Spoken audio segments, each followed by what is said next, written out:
Le programme de recherche comporte 2 questions de fond et 3 questions plus opérationnelles.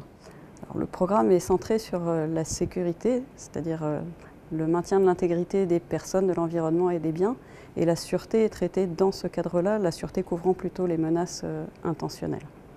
Le fil conducteur du programme est d'adopter en fait une approche holistique de la sécurité, à la fois dans le sens où il aborde tous les aspects qui contribuent à la sécurité, notamment les aspects techniques, humains, organisationnels, mais aussi au sens où il couvre l'ensemble du système de transport aérien, c'est-à-dire non seulement ses acteurs, les compagnies aériennes, les aéroports, l'ATC, les constructeurs, les organisations de maintenance, l'autorité, mais également les interactions entre ces différents acteurs, puisque finalement la sécurité résulte du fonctionnement de l'ensemble de ce système.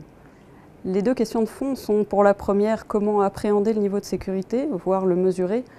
En fait, il y a un arbitrage à faire entre des indicateurs très génériques, quantitatifs, très faciles à manipuler, mais finalement qui reflètent assez peu ce qui fait réellement la sécurité des opérations, et puis des considérations plus sur mesure, qualitatives, beaucoup plus réalistes, mais également plus difficiles, plus délicates à manipuler. La deuxième question de fond, elle porte, elle, sur les standards de sécurité et l'efficacité qu'on peut en escompter. La sécurité aéronautique est une activité qui est extrêmement réglementée, qui repose sur des standards internationaux qui eux-mêmes relèvent en fait d'un certain nombre d'hypothèses sur comment fonctionne la sécurité ou comment devrait fonctionner la sécurité, alors même que le système de transport aérien, lui, est très varié, non seulement d'une région à l'autre, mais également au sein d'une même région, alors que ces hypothèses, elles, sont génériques. Alors, la première question plus opérationnelle abordée par le programme est celle des données et de leur utilisation pour la sécurité. On recueille de plus en plus de données sur le fonctionnement normal des opérations, sur l'ensemble des vols.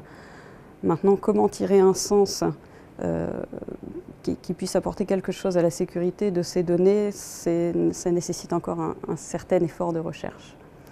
Voilà, la deuxième question porte en fait sur la transition entre une approche de la sécurité basée sur la conformité et une approche basée sur la performance.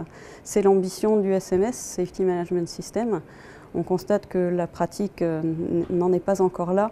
En réalité, quand on creuse un petit peu la question, cette transition a un certain nombre d'implications qui restent encore à analyser. Il n'y a pas que des implications méthodologiques, ça a aussi un impact significatif sur la surveillance, comment on l'effectue, ou encore sur la répartition des responsabilités. Et la troisième question porte sur la construction des synergies entre sécurité et sûreté.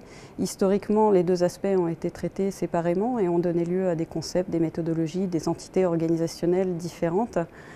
Notre ambition est d'apporter un éclairage scientifique sur comment construire ou renforcer les complémentarités et les synergies entre ces 2 dimensions-là. Voilà, juste en conclusion, c'est un bref aperçu du programme de recherche. J'ai abordé les questions de manière isolée, mais bien évidemment, dans la réalité, elles sont extrêmement liées.